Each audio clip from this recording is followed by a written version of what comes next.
live show for Blood of Olympus. Is that the title of the book? Yes, it is. It is the title of the book. You might recognize it. It looks like this. If you can see it, I love it. It's amazing. I'm here with Kenzie. Kier is not with us at the moment. She'll jump in if she can later on. So, Kenzie, how did your quest-a-thon go? Bad. Did you at least read the group book? Yeah, for the most part. For the most part. Listen, I had to stick that sucker on 2.5 times on Scribd, and I still was not ready in time. The fact that we canceled was actually a boon because I actually got to finish the stupid thing. I should have finished it. When we, yeah. I'm okay, judging you. In my defense, I've been moving this past week, so The readathon was 2 weeks ago. I know, I'm a horrible person. So, anyways, anything else interesting that you're reading right now? While I get the oh my gosh, the thing up. Yeah, I actually just started. Wait, I have it. It's right here. You have it. It's right there. The Mystery of Black Hollow Lane. Oh, I like that cover. Right? This is one of the prettiest covers I have seen in a while. It's you clearly have not seen A Wounded Name by Dot Hutchison because that is the prettiest cover of all time. What the frack? I gotta look it up now. Such a pretty cover. What am I reading right now? Oh, I'm rereading The 100 because I am obsessed at the moment. And I just... Yeah. Have you watched the show or have you read the book? It was a pretty cover. That's what you said. Okay, I heard what you said. I did watch the first 2 seasons of The 100, and then I got stressed out, so I had to stop. Oh, it's so stressful. We're 6 seasons in. We're 6 seasons in, and they're still not together. How are you feeling? And I'm just stressed. We have 1 season left, and part of me is he's gonna get them together by the end of the season. The things he's saying, he's just talking and gaslighting us because he wants us to be surprised, and he thinks his audience are idiots. But there's also a part of this, maybe he's just going to pull a D&D, and we're going to see the same thing that happened with Game of Thrones, where they're just let's screw all our female characters, except for the one that has the little bit of power that will allow her. No, yeah, that sounds good. Don't they get together in okay, there's more than one book, right? For The 100? Yeah. They're together halfway through the first book. I was gonna say, don't they get together right away? You don't have that great enemies to lovers tension that you have in the first season, but in the book, at least you have the to lovers part. So I'm reading that. I also have finally started Ace of Shades, and I'm really enjoying it. Oh, I need to read that one. Wait, should I? Oh, you're going to be a dickwad about it. Sorry, my phone sometimes doesn't want to, post stuff if... There. All right. Let people know that we are live. All right, so speaking of listening to the Percy Jackson series at 2.5 times, there are certain words that you should not hear at 2.5 times, or else they will sound like words that do not belong in a middle grade novel. Yeah, you're right. Because there is a temple, the temple to Poseidon and Athena is called the Erechtheion. I had to rewind that and then check the book. Yeah, that's a problem. It was so fun. I was just whoa, what? Is the The audio for Heroes of Olympus any better than the Percy Jackson? The same dude. No! It's the same dude. I'm just like, why do you have to make Percy so whiny? He's not nearly as whiny at 2.5 times speed, or at least you don't have time to notice it. So that's so unfortunate. I just like. Why does life hate Percy Jackson stands? and he continually mispronounces Thalia. It is Talia. Oh, Rick Riordan has said it's Talia with the hard T. Like, okay, right. I'm trying to repost this to my Twitter so people will actually come and like to us. Anyways, so let's start out with our, time-honored tradition of what was your favorite moment in this book? Oh my goodness. It would help if I read the whole book.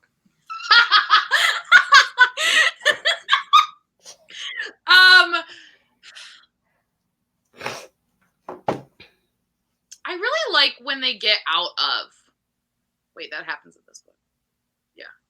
No. Well, if it happened in a previous book, you're not spoiling anything, so just go for it. No, never mind. No, never mind. Go on with your favorites. Let me think.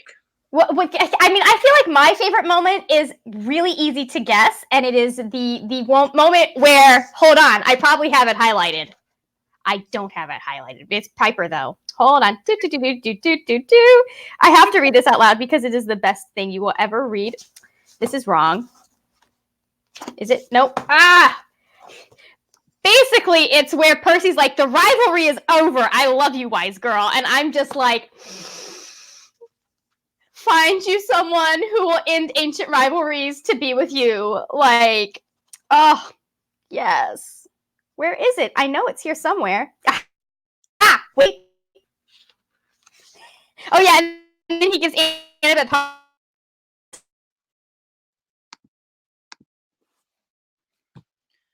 Oh, no. Is it me?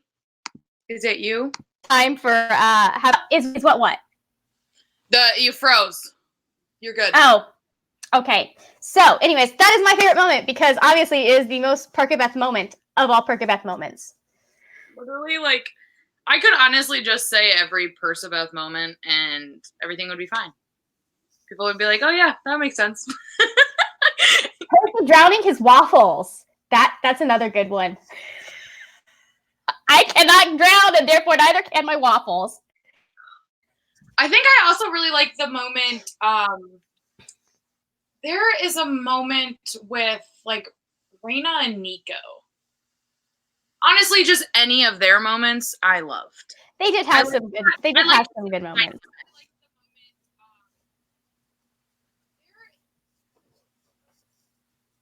Are you listening to my voice? I am listening to you. Sorry, I was pulling it up to see if we had any people watching. Anyways, I get the YouTube comments over here, but I wanted to. I mean, not that there's anyone to comment. Anyways, I am listening to your voice. I am listening to you, Kenzie. So what was the moment? I think I liked when I just like seeing like Nico in a broader like. Mm-hmm.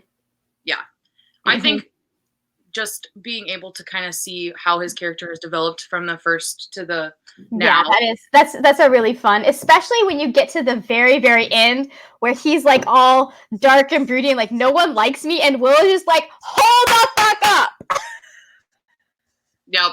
No. That was a great moment too. That's not true. That was a good moment. Did you see Kira and I fighting over the fact that Nico is actually the Percy in the relationship and not the Annabeth? Yes. I feel like they just like, yeah. Apparently every brunette in Rick Riordan's books needs a level-headed blonde to keep them in check. Yeah, I agreed with that. It's the way that Rick's universe works. So, how did you feel about the balance of Nico and Raina's chapters versus Jason, Piper, and Leo's? You just got dissed by your cat. He disses me a lot. And I think that, wow, I didn't even think about this. I mean, I've been thinking about it for like more. What? I always want to see more. I think like a lot of times I felt like they were kind of just put in there. Like there was just, I actually have a lot of problems with this book, which is one of the reasons I didn't finish it, because I have a lot of problems with this book. Ooh, Kenzie's gonna spill tea. All right, well, let's continue on. So I kind of felt the same way too. I mean, like I appreciated having Nico and Raina's chapters, but also looking at the length of this book and knowing, let's see, what was it? It's 502 pages. It is shorter than the last two books. I feel like we needed more from the 7. Like I mean, I appreciated what was happening with them, but I would have liked to see a little bit more from them. And a little bit less from Nico and Raina, because I felt like Nico and Raina's chapters were just there, and we didn't necessarily need all of that. Yeah. Kirsten is going to unfriend me. I can feel it right now. She is clicking the unsubscribe button right now. I agree, though. Like, I love Raina and Nico as characters. They're some of my favorite characters in Rick's books, but I think that there was something about their, like, chapters that was just so, like, misplaced. There were places for me that I was like, yes, I like this. I like what we're getting from them, but it wasn't every chapter. Like, I felt like we had too many stops along the way, and we've had 4 books with these other characters, and then to suddenly get 2 completely new narrators at the very end of the series is a little much. Like, if we had Nico as a narrator in House of Hades, that would have been one thing. Right. But, like, all of a sudden we've got 2 random people. And it's not to say I don't appreciate having them. I just felt like I wanted more closure from everyone else. Yeah. I agree. So, I honestly think that this book should have been like 300 pages or more. Like, I think that should have been 300 about pages more? Yes. Wow. I'm not sure. There are just so many things I think that didn't get closed up. And okay, that last battle scene is shit. I felt like with everything we had been through at that point, I didn't mind that we kind of only got snippets of that final battle, especially the one with the gods and the demigods. Like, I kind of, like, I would have liked to have seen a little bit more of them with their parents and fighting, but at the same time, I was like, I felt the same way at the end of House of Hades, I think, because there was a battle scene where it was just summarized up in like 3 paragraphs, and I was like, with everything we've been through this book, I can appreciate that he doesn't feel like he needs 4 chapters for this battle scene. See, House of Hades made sense to me just because it was so, like, there was so much that happened in that book. So much, like, character development, like, whew, I was exhausted by the end of that book. But I don't know, there's like, maybe it's just because in the first series, literally, like, the last battle is a book. Yeah. So we only have, like, I mean, we have spent 4 books, 4.5 books building up to this battle for it to be like 20 pages. I was kind of like, I don't even think it was 20 pages. It definitely could have done with another 100 pages, I feel. I think he could have pushed 600 with this one. Yeah. So, just like more. All right, so Kenzie, tell me these issues that is that your only issue that you have with this book? That's my biggest issue. It's your biggest issue? Yes. It really got to me, bro. Yeah. I also wasn't, and I hate myself for saying this, because I love happy endings. Oh, I know where you're going with this. I just, lately, every time authors like pair up every single main character, it gets me going. Not everyone needs to be happy to be in a needs to be happy in a relationship. They can be happy by themselves. I mean, it's true, but at the same time, I really appreciate it. I mean, I appreciate it. But there's just I think the only one that you can really have is us, and I still love the relationship, but is the slight sticking point is Calypso and Leo. Yeah. Because the other 3 relationships that we end up with, really end up with being solid relationships at the end, I felt like those have been earned over the course of the last 5 books. And then you have Nico and Will, who are kind of starting something, but they're not necessarily in a relationship. You just can see the threads of something that might happen, which I really like. I at least like to have that in my middle grade. I'm like, somebody needs to be there's going to be somebody for them in the future. But I feel like Calypso and Leo was a little rushed. Yeah. It was. I love them together, but it was a little rushed. Because we have all of these, these other 3 couples that we get, they've been developed. They've kind of, I even would like to see more of Hazel and Frank. I feel like a lot of times when they interact, it's awkward. Not in the, at least for me, it's just not the cute kind of awkward. It's the, is this a good relationship? I feel like they worked best in Son of Neptune. And then, Leo added that, whole other extra layer of awkward that neither of them really got over. Yeah. And I think and then Leo's perfectly fine. That was the funny thing is Leo's perfectly fine with it, but Hazel and Frank are still sitting there going, about this. And I think I would have liked to see that kind of them get over that. Develop something besides that settled awkward of, so this happened. That's nice. Yeah. But Calypso, I liked their dynamic. But I also it's so rushed. Yeah, I feel like he went a little bit far with Leo and Calypso at the end. I think that him rescuing Calypso would have been enough without them being like, oh, we're gonna kind of all lovey-dovey and spending the rest of their lives together. I would do a whole book on the 2 of them snarking at each other as they see the world.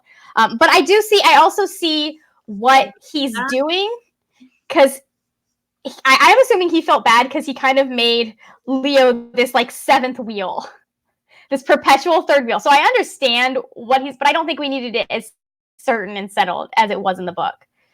Yeah. They are so cute though. They're just so antagonistic to each other. They are a great couple.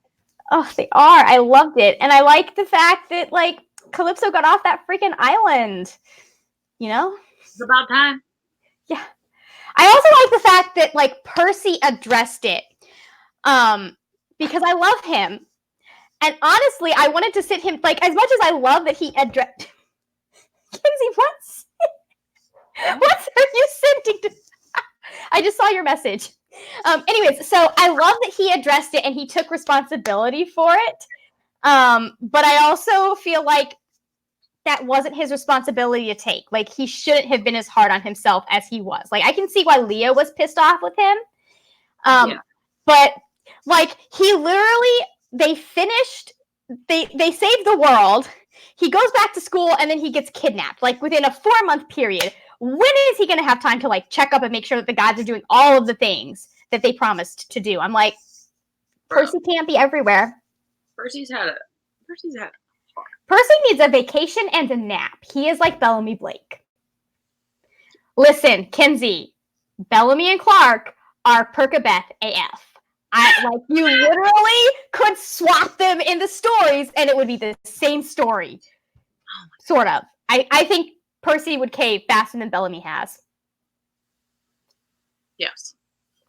But that dynamic, so good. I'm sorry. It's the only thing I'm thinking about.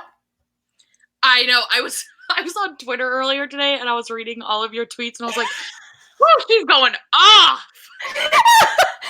Which ones was I've gone off on a lot of stuff, Kinsey. You're gonna have to be more specific. It was all the Bellamy and Clark ones, the 100 ones. I was like, girl. Yeah. I enjoyed it. It's fun. Yes. I'm also live tweeting as I watch the episodes for the watch along that we're doing. Oh yeah. And it's been fun. But it's also really annoying when I'm scrolling through my feed trying to find something that I retweeted earlier or tweeted earlier. I'm like, seriously? Why do I tweet so much? Yeah. So anyways, back to the book. Per Sassy was in full force. Okay, can we talk about the fact that they were all so done? They were so done in this book. Like, like the whole battle with Nike, I was cackling because, like, or at the end, because Percy's like sitting there going, like, I don't care. You can strike me with lightning. I literally do not care anymore. I mean, I feel like I would be the same way if I just got out of Tartarus and I was like, I would be like, you know what? Like I'm done. You know what? Just if you want to blow the world to pieces, that's fine. We need more of Percy and Leo. Yes. Annabeth would have a heart attack though if the two of them went off on their own. She's just like they're going to get themselves killed. Yeah. So actually no, we need Percy, Piper, and Leo. Oh all together. The amount of mischief that they could create. The moment that Piper jumped down that chute, that was the moment I realized Percy and Piper were the same person. Poor Annabeth has a best friend and a boyfriend who are the dumbest risk takers who go into stuff without thinking and drive her absolutely crazy, and it is great. Well, she clearly has a type. Yes. Oh, somebody on Twitter was like, here, consider this. Piper and Annabeth are in love. I was like, well, if Percy didn't exist, I could see that. But he does. But, well... And unfortunately, they have gone through a whole bunch of crap together, so they're like, nah, we know, we're sticking together. Once you get matching gray streaks in your hair with someone, you're destined to stay together forever. That's part of why I don't feel bad when, like, kids, like, in YA, when they go through all of the crap that they go through, and then it's like, oh, they're going to end up together forever. I'm like, when you go through that kind of stuff together, it bonds you. Like, these two have literally gone through hell together, come out the other side. Like, I'm not going nowhere after that. Like, no, yeah. Yeah. So, I really appreciated the fact that, like, we got to see that Annabeth and Percy get to spend the next semester together, and then they're going to college in New Rome. Makes me so happy. I love him so much. So much. Sometimes I lay awake at night and just think about how perfect Percebeth is. When I'm not obsessed with a completely different couple, yes, I do. Yeah. It's actually really weird right now. I don't have any of, like, my fan art up in my room. Mm-hmm.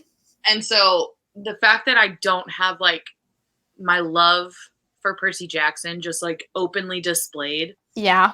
It's really getting to me, guys. I don't know if you've noticed in my videos, I have my shelves and then this blank wall that's right here.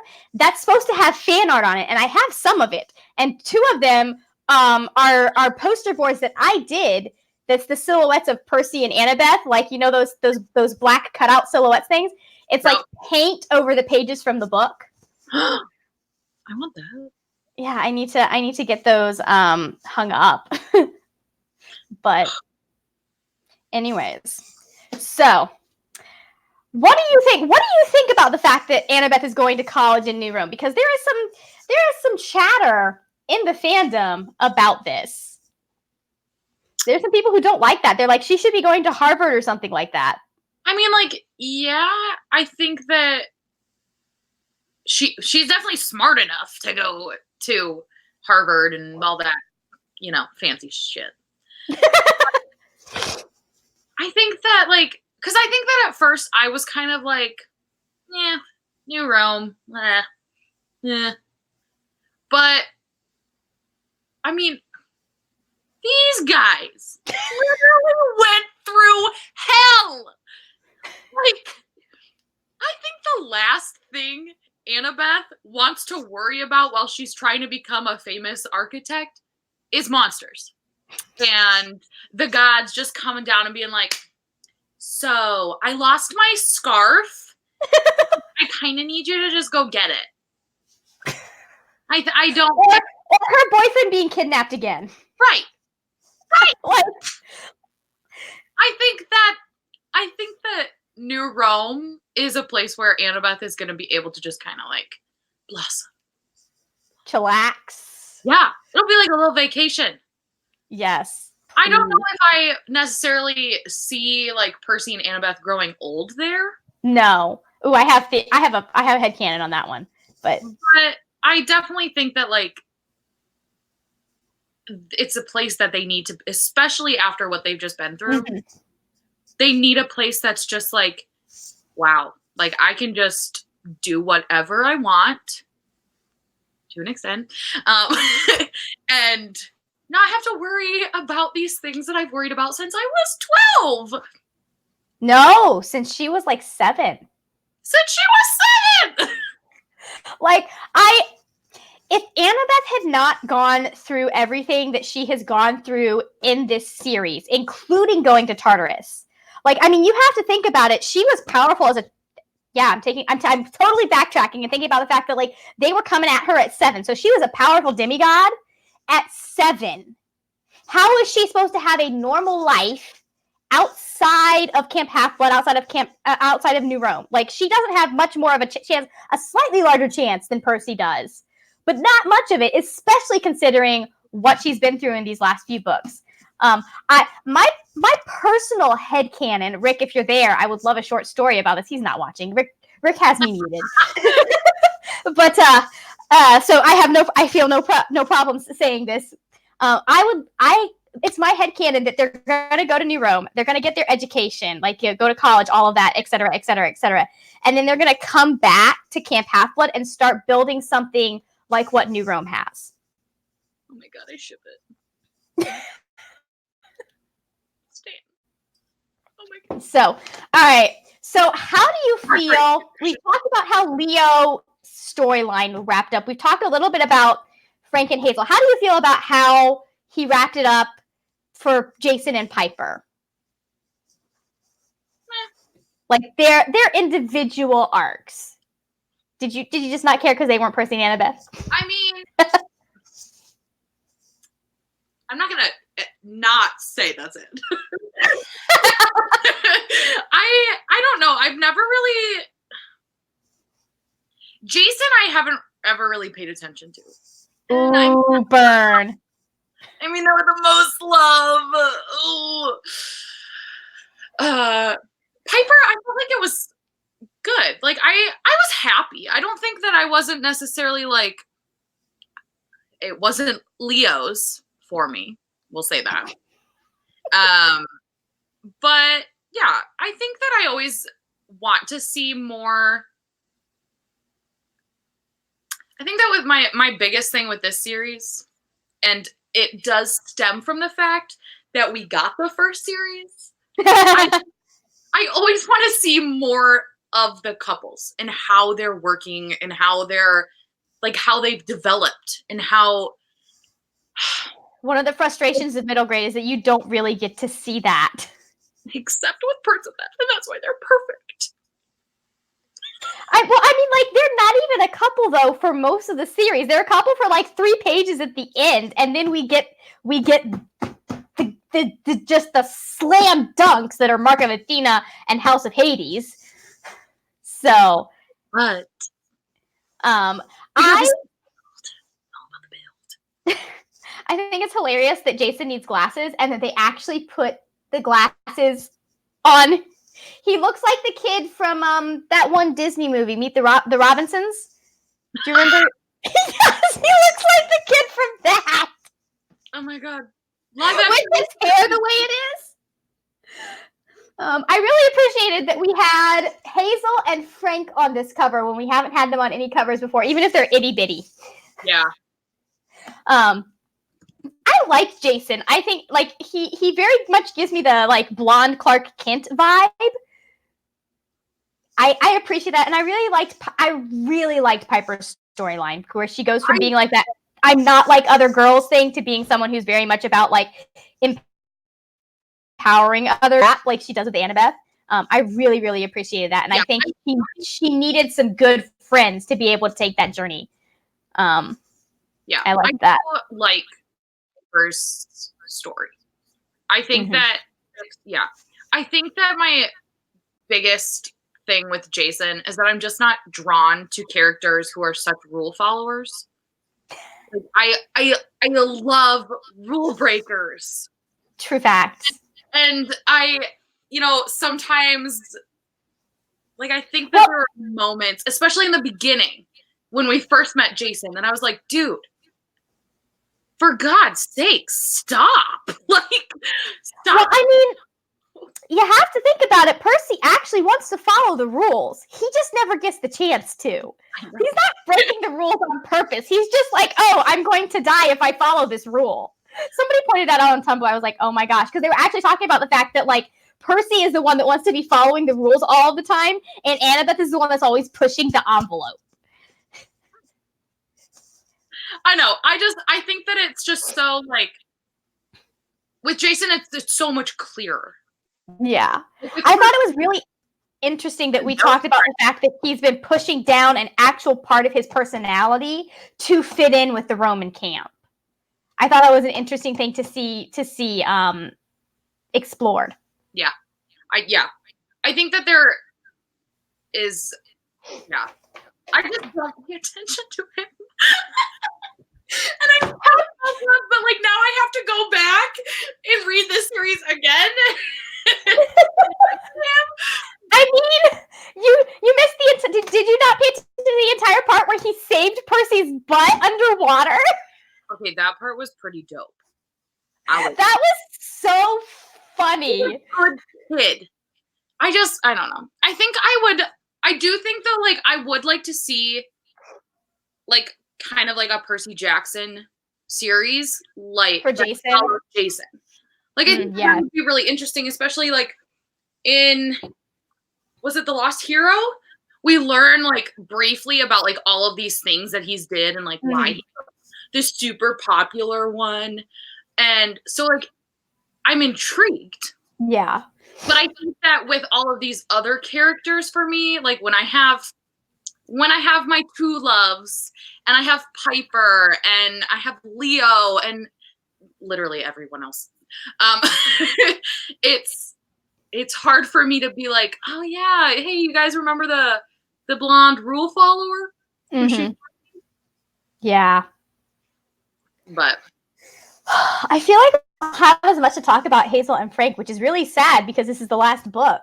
But like we don't, because I don't think we see a lot of them.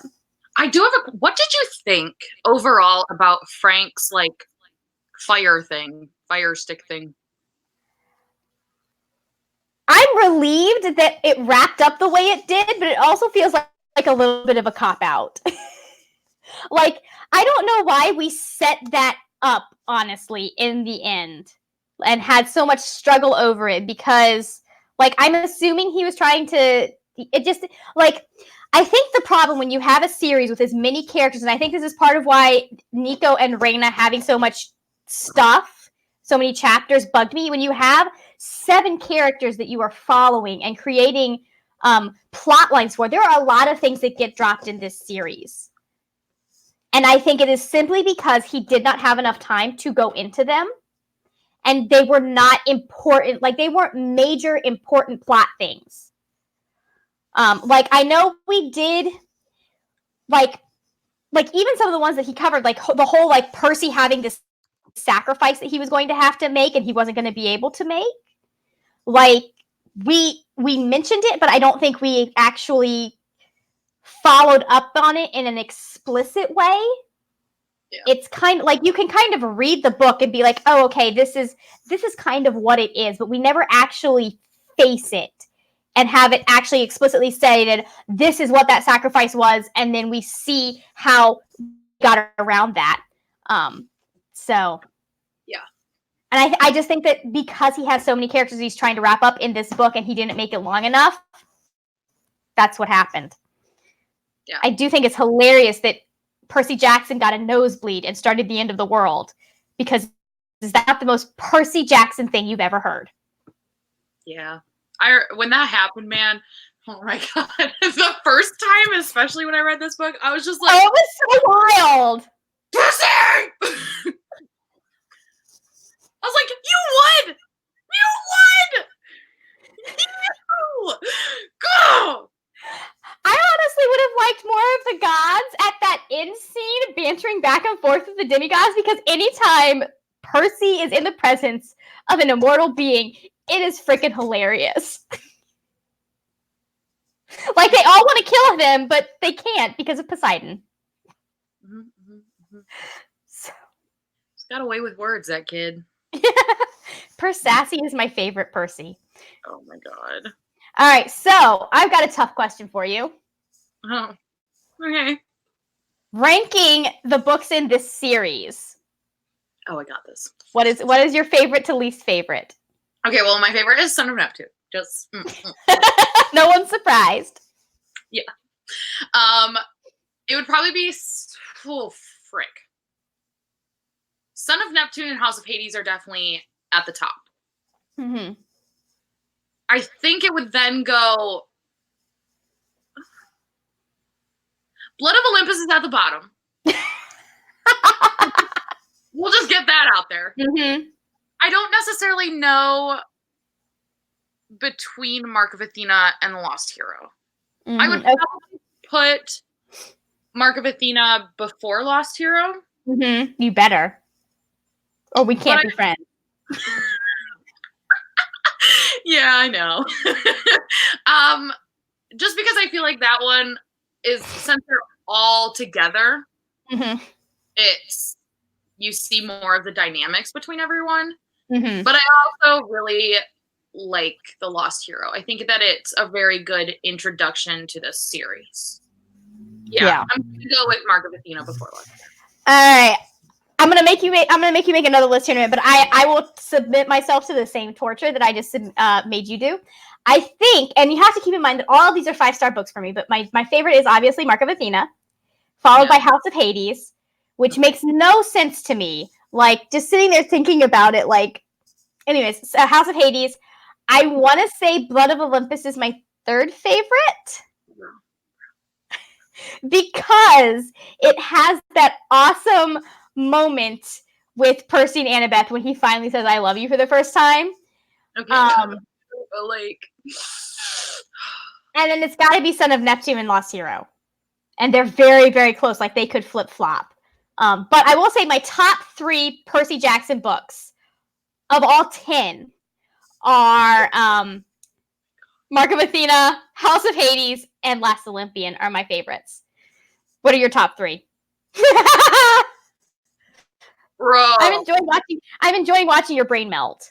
Shoot. Maybe I should have warned you. Okay. It's much more fun watching you sweat on camera, though.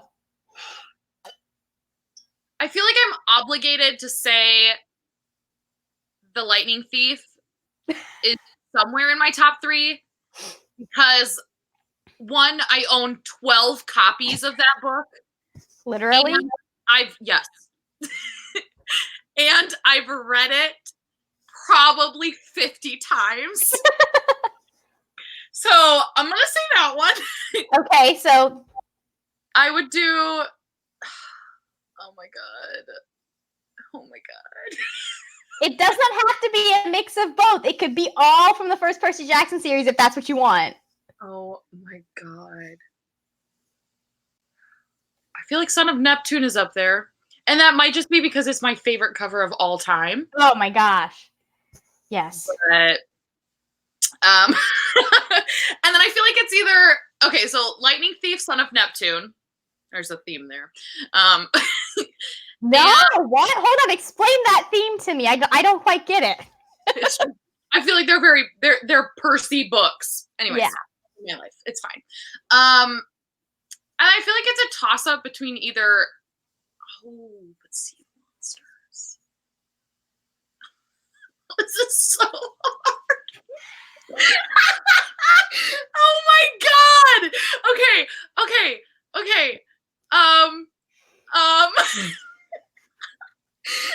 Okay.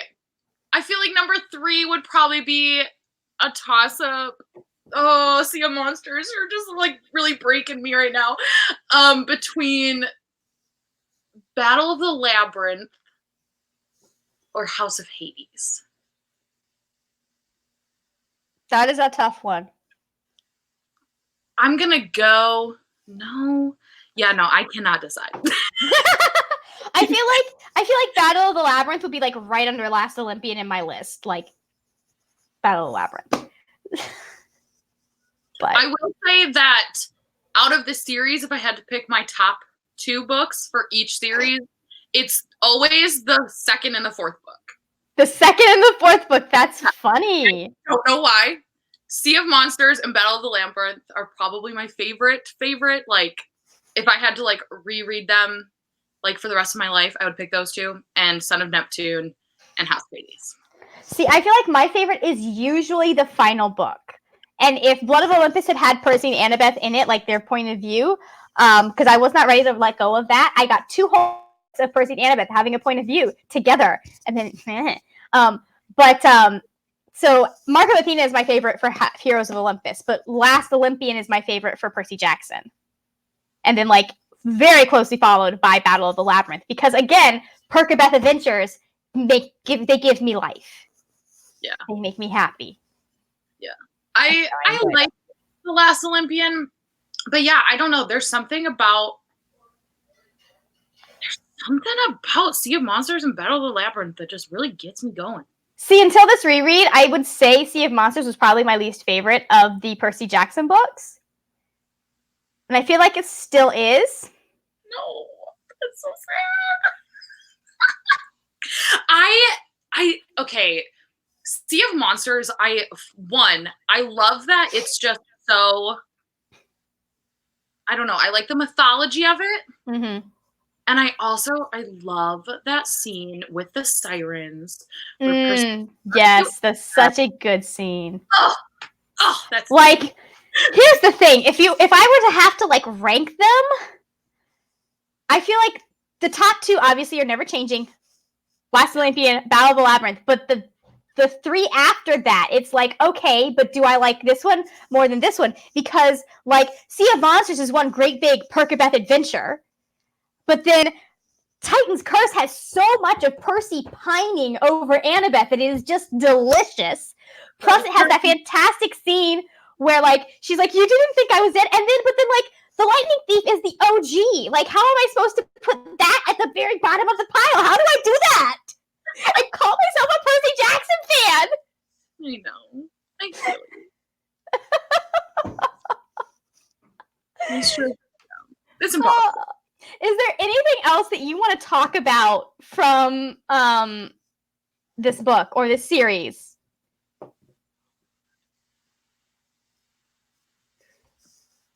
Oh, no. No. No? Outside of Percy, who's your favorite character? Annabeth. Good choice. My favorite character is Annabeth and then Percy. Yes. Which character do you feel is most like you? Actually, no. Percy? I feel like I'm an Annabeth, but with less guts. Like, I'm the scaredy version of Annabeth. Yeah. I am every part of Percy that is, like, Hufflepuff, which I'm not a Hufflepuff, but, like, whatever. I am. I am the Hufflepuff part of Percy Jackson.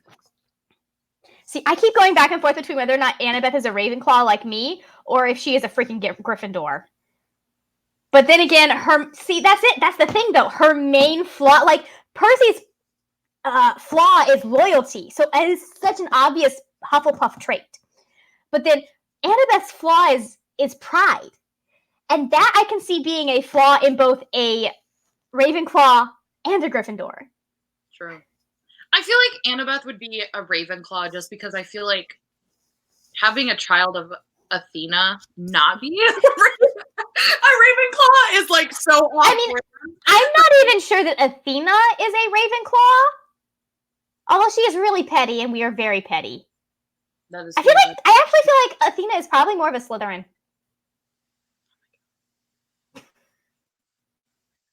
I mean, can't you see a Slytherin turning someone into a spider because they were better at them at something else? Yeah. I just blew your mind. It's amazing. Well, we definitely know she's not a Hufflepuff. Every other house is up in the air, though. I don't think she's a Gryffindor either. Now I feel like we need to sit down and sort the Greek gods into houses. That would be hilarious. That would be so stressful. That's so stressful. Yeah, because Rick clearly didn't go into this series and go, oh, let's see what Hogwarts house they are before we decide their parent. I mean, I don't decide what Hogwarts house they are before I write the character, and then I start noticing that are like Hogwarts houses in the characters. So, anyways, okay, so I think that's it for us. Let's talk about what our next book is going to be for September. And that is, if I can get it, hold on. Oh my gosh, I'm trying to figure out this camera thing. It's The Red Pyramid by Rick Riordan, because Kinsey and I are awful and outvoted Kier. Sorry. So for those of you that don't know, this is the second series that Rick wrote after the Percy Jackson series. It did not do all that well. It's very underrated in the fandom, which is sad because Sadie and Carter are fantastic. Now, part of that is because I feel like The Serpent's Shadow is his worst final book. I mean, it's still a good book, but of them, like it's the one that has the biggest holes. What? I haven't read it. Well, I feel like the first books, 2 books in this series. I feel like it's the weakest of his final books that I have read. Obviously, there are 2 that I haven't read yet because I'm horrible with the Magnus Chase series. I just kind of didn't finish it. And then the last Trials of Apollo book has not come out. But this is about Sadie and Carter. They are brother and sister who end up having to interact with the Egyptian gods. So that should be fun. I'm pretty sure this cover glows in the dark. Does it? Yeah, I think so. I don't have my book with me. I'm not going to try it out, but I will send you a picture if it does or something. I don't know. So anyways, so we will see you next time on Kinsey's channel. I believe you get to have the honor of being the inaugural Kane Chronicles person. And hopefully we'll have our third co-host with us that day. Yeah, so here. Be nice to Kier. She's having technical issues. I love her. Yes. Yeah, well, not according to what you've been sending her in the group chat. I just called her a little poop. It's fine. All right. So, do you want to wave bye and say bye?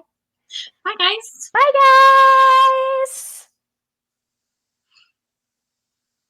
Bye. I'm working on it. It wants more.